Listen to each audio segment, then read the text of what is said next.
let me explain the concept normal loss, abnormal loss and all in case of consignment. Okay, X being the consignor sends the goods to Y being the consignee. In the goods எவ்வளோ அப்படி சொன்னாக்க 10,000 rupees for 1,000 units. 1,000 units. Rupees 10,000 for 1,000 units. Apart from that, expenses incurred by X being 2,000 rupees. Y தன்னுடைய இடத்துல delivery பண்ணி எடுத்துக்கிறதுக்கு he also incurs the expenses. எவ்வளோ expenses பண்றாரு அப்படின்னு சொன்னாக்க we can classify the expenses being non-recurring as well as recurring. தன்னுடைய இடத்துல கொடவுன்ல கொண்டு வந்து வைக்கிற வரைக்கும் செய்யற செலவு வந்து நான் ரெக்கரிங் சொல்லுவாங்க. அதுக்கப்புறம் ஹோல்ட் பண்றதுக்கு ரெகுலரா செய்யற செலவு பேர் ரெக்கரிங். நான் ரெக்கரிங் வந்து ப்ராடக்ட்ல சேர்க்க வேண்டிய காஸ்ட், ப்ராடக்ட் காஸ்ட் நம்ம சொல்லுவோம். ரெக்கரிங் காஸ்ட் வந்து period cost. The delaying the period will increase the cost. நீங்க டிலே பண்ண இந்த காஸ்ட்டை இன்க்ரீஸ் பண்ணி விடும். இது ப்ராடக்ட், இது period cost. In your advance level you will use this term. Okay, product cost and period cost. இவர் எவ்வளவு ஸ்பெண்ட் பண்ணியிருக்கிறார்னா ப்ராடக்ட் காஸ்ட் 2,000 பீரியட் காஸ்ட் 1,000 செஞ்சிருக்கிறார். Right, now my requirement is what is the cost of product? Cost of product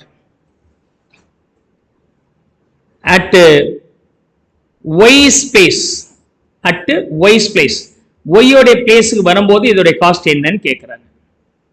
okay, Y's place. Clear? Cost of product. Scenario 1 வந்து என்ன ஆயிடுச்சு அப்படின்னு சொன்னாக்க 1000 units இது ஓகேங்க. ஆனா இந்த 1000 யூனிட்ஸ்ல 51 units last in transit. 50 units last in transit. Last in transit. இங்க கோடவுனுக்கு வரதுக்கு முன்னாடியே இந்த டிரான்ஸ்ஃபர் ஆகும்போதே லாஸ் ஆயிடுச்சு.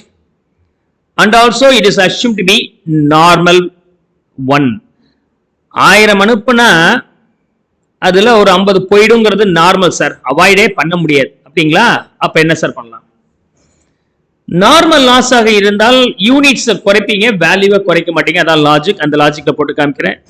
ஒரு ப்ராடக்டோட காஸ்ட் நம்ம 3 ப்ராடக்ட் நம்ம சேர்க்கணும், 3 காஸ்ட் சேர்க்கணும். என்னென்ன காஸ்ட் சேர்க்கணும் அப்படின்னு சொன்னாக்க we have to add the cost of the goods, all the expenses of consignor, predominantly that will be non-recurring nature இருக்கும். And consignee expenses நம்ம categorize பண்றோம் non recurring, recurring அப்படி சொல்றதுல non recurring will be addable. இதான் இந்த மூணு சேர்த்து தான் product cost. It is not going to be includable. Very simple. So let me now find out the cost here. Cost of material 1000 units. 1000 units. Value being 10,000. Value being 10,000. Is that okay? And consignor's cost. Consignor cost இதோட add பண்ணிக்கணும். எவ்வளவு spend பண்ணியிருக்கிறார்? 2,000 rupees. Consignee வரும்போது எதை மட்டும் எடுத்துக்கணும்? நான் recurring மட்டும் எடுத்துக்கணும். இது எக்ஸ்பென்சஸ் எடுத்துக்கிறீங்க. இது எக்ஸ்பென்சஸ் பீங் நான் ரெக்கரிங்காக இருக்கணும். NR 2,000 rupees. From there, if there is any normal loss, of course there is a normal loss of 50 units, should be subtracted. Normal loss should be subtracted. எது அந்த subtract பண்ணிக்கணும்? Units மட்டும் subtract பண்ணா போதும், வேல்யூல subtract பண்ண வேண்டிய அவசியம் இல்லை. Then the total being 950 units. இன்னைக்கு அதோட வேல்யூ வந்து 14,000. 14,000. Is that okay? இதான் value of the or cost of the product. Cost of product. இதுல 20% அன்சோல்டா இருக்குன்னா எவ்வளவு யூனிட்ஸ் இருக்கும்? 50 யூனிட்ஸ் அன்சோல்டாக இருந்தால் 950க்கு 14,000 50க்கு எவ்வளோன்னு நீங்கள் கிராஸ் மல்டிப்ளை பண்ணி போட்டுடலாம். அதான் அன்சோல்ட் ஸ்டாக்குடைய value together with normal loss. Second part 50 units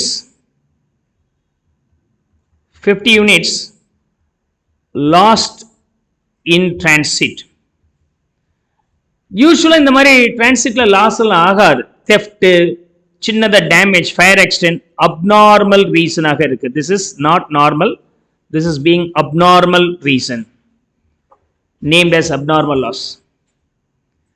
loss எங்க நடக்குது? லாஸ்ட் இன் டிரான்சிட், அதாவது எக்ஸ் கிட்ட இருந்து ஒய் கிட்ட வந்து சேரும் போது நடந்தது. அப்படின்னா என்ன அர்த்தம்?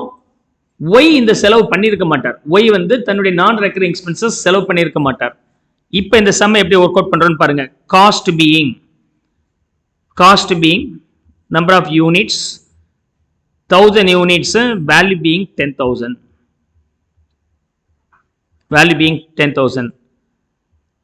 Expenses of consignor 2,000 rupees. What about the consignee's non-recurring expenses are? No. என்ன காரணம்? டிரான்சிட்லேயே லாஸ் ஆயிடுச்சு. இங்க இருந்து குடோன்ல சேரவே இல்லை.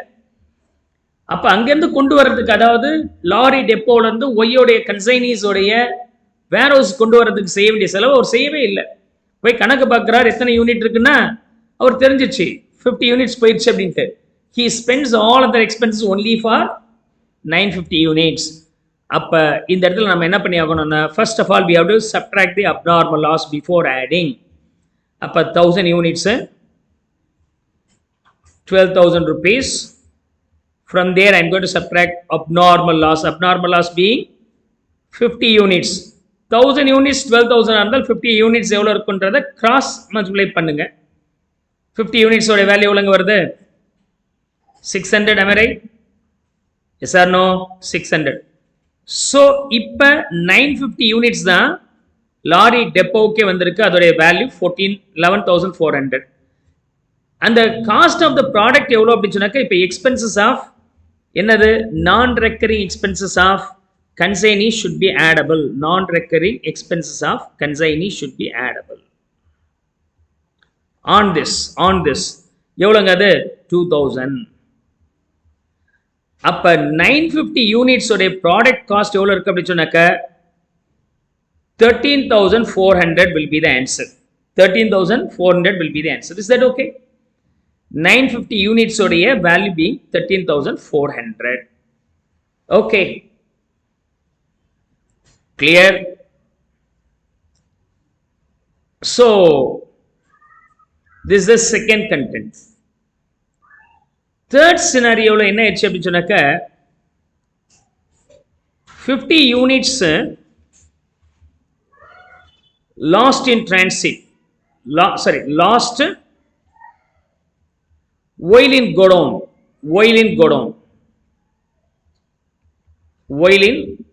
warehouse னு போட்டுக்கிறேன். அப்ப இது வந்து எப்படிப்பட்ட லாஸ் அஸ்யூம் பண்ணிக்கிறோம்னா அப்நார்மல் லாஸ். யூசுவலா இந்த மாதிரி லாஸ் எல்லாம் ஆகாது, ஆனா அப்நார்மல் சினாரியோவாக இந்த லாஸ் நடந்திருக்கு. Abnormal loss 50 units lost while in warehouse, abnormal loss also happened. இதோடைய காஸ்ட் எவ்வளோ? 10,000 rupees for 1000 units 10,000 rupees. இந்த லாஸ் நடந்தது, அப்நார்மல் லாஸ் நடந்த இடம் என்ன அப்படின்னு சொன்னாக்க வேர் ஹவுஸ்ன்னு சொன்னால் கன்சைனர் எக்ஸ்பென்சஸ் இருக்கும், காஸ்ட் இருக்கும். கன்சைனியோட நான் ரெக்கரிங் எக்ஸ்பென்சஸ் ஸ்பெண்ட் பண்ணியிருப்பார். அது ஸ்பெண்ட் பண்ணாமல் நம்ம இடத்துக்கு வந்திருக்காது. That should also be forming part of this. So consignor's expenses of consignor, okay, being 2,000, and non-recurring expenses of consignee. And the abnormal loss எங்க நடக்குதுன்னு நீங்க ஞாபகம் வச்சுக்கணும். Whether it happens at consignee's place, means at the consignee's place or before the consignee's place. If the abnormal loss happens before the consignee's place, then consignee's non-recurring expenses may not be forming part of the costs. Non-recurring expenses of consignee. Okay. This value being 2000. Now the loss happens 1000 units, 14,000 rupees, and if we have abnormal loss, that should be subtracted. 50 units, 1000 units 14,000 are 50 units 700 should be subtracted. 950 is the value of the stocks or value of the goods. இதில் வந்து ஒரு 20% விற்கலன்னா 20%க்கு வந்து 2616 நம்ம போடலாம். Okay, so இப்போ 3 விஷயத்தை நீ ஞாபகம் வச்சுக்கணும். நார்மல் லாஸ் இருந்தால் யூனிட்ஸ் மட்டும் ரெடியூஸ் ஆகணுங்கிறது ஒன்று. அப்நார்மல் லாஸ் ஆக இருந்தால் அது எங்கே நடந்திருக்கு, டிரான்சிட்டில் நடந்தால் கன்சைனார் எக்ஸ்பென்சஸ் மட்டும் இருக்கணும் 2. அண்டு எவ்வளோ லாஸ் ஆகுதோ அதோடைய காஸ்ட்டையும் நம்ம சப்ட்ராக்ட் பண்ணிக்கணும். 3வது, அட் த வென்யூ ஆஃப் கன்சைனியாக இருந்தால் கன்சைனார்ஸ் எக்ஸ்பென்சஸும் ஆட் ஆகும், கன்சைனியோடைய நான் ரெக்கரிங் எக்ஸ்பென்சஸும் ஆட் ஆகும், and the abnormal loss will be having the same proportionate value அப்படிங்கிறது ஞாபகம் வச்சுக்கலாம். ஸோ ஃபார்மேட் கொடுத்துருக்கிறேன். நார்மல் லாஸ் அப்நார்மல் லாஸ் வரும்போது cost of goods, consignor's expenses, consignee's non recurring expenses if incurred before the loss. If incurred before the லாஸ்னா அந்த loss ஆகிறதுக்கு முன்னாடி நான் ரெக்கரிங் எக்ஸ்பென்சஸ் இன்கர் பண்ணிட்டீங்க, அதாவது கோடவுனில் வந்து சேர்ந்த பிறகு லாஸ் ஆயிருக்கு அப்படின்னா வந்து சேர்றதுக்கு முன்னாடி செலவு பண்ணிட்டோம் இல்லையா, அப்படின்னா சேர்க்கணும், இல்லைன்னா சேர்க்கக்கூடாது. அப்போ total cost, total units total cost வந்துச்சு. அதில் நார்மல் லாஸை நீங்கள் சப்ட்ராக்ட் பண்ணும்போது யூனிட்ஸை சப்ட்ராக்ட் பண்ணுவீங்க, வேல்யூவில் சப்ட்ராக்ட் பண்ண மாட்டீங்க. Normal loss decreases units and normal loss will be a reason for increase in unit price. அது நான் ஏற்கனவே பார்த்தேன், யூனிட் ப்ரைஸ் இன்க்ரீஸ் ஆகும். அப்நார்மல் லாஸாக இருந்தால் யூனிட்ஸும் டிக்ரீஸ் ஆகும், வேல்யூவும் டிக்ரீஸ் ஆகும். Abnormal loss decreases units and total. அதுக்கப்புறம் உங்களுக்கு abnormal loss will not have any change in the unit price. Unit ப்ரைஸில் எந்த சேஞ்சஸும் இருக்காது. So you can link this illustration. இந்த இல்லஸ்ட்ரேஷன் மைண்டில் வச்சுக்கிட்டிங்கன்னா பெட்டராக இருக்கும். ஓகே, இது வந்து normal loss. After the loss of 20 units, 100 units வந்து 100 ml வந்து 10 rupees, where per ML being 0.1. அதில் 20 போக 80 ml இருக்குது, பர் எம்எல் வந்து 0.125 மாறி இருக்குது. இது நார்மல் லாஸ் ஆக இருந்தால். அப்நார்மல் லாஸ் சினாரியோவில் என்ன ஆயிடுச்சு அப்படின்னு சொன்னாக்க, யூனிட்ஸை சப்ட்ராக்ட் பண்ணும்போது 100 ml 10 rupees per ML being 10 paise, 40 units ml abnormal லாஸில் போயிடுச்சுன்னா அதோடைய வேல்யூ நம்ம சப்ட்ராக்ட் பண்ணிவிடுவோம். இப்போ பேலன்ஸ் 60 ml இருக்குது, அதோட வேல்யூ 6 rupeesனா per unit being the same 10 paise அப்படின்னு இருக்குது, மாறாது. இதுதான் இங்கே இருக்கக்கூடிய லாஜிக். ஸோ இந்த 3 சினாரியோவை நீங்கள் ஞாபகம் வச்சுட்டிங்கன்னா normal loss abnormal loss logic will be clear for you. Is that okay? Come on, make a note of it.